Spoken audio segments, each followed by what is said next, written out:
काय ते कोणाचा जीव पोपटात असतो आणि कोणाचा जीव मुंबई महापालिकेत असतो.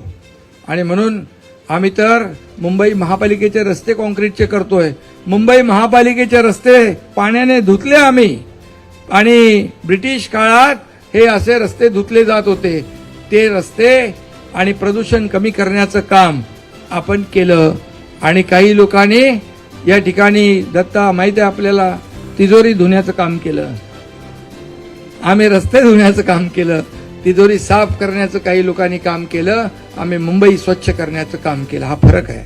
आणि म्हणून मला विश्वास आहे की या ठिकाणी येणारी महापालिका निवडणूक या ठिकाणी भगवा झेंडा फडकल्याशिवाय राहणार नाही. आणि या संपूर्ण महाराष्ट्रामध्ये स्थानिक स्वराज्य संस्था देखील आपल्याला जिंकायच्या आहेत. आणि आपल्या सदस्य नोंदणी जी शिवसेनेची आहे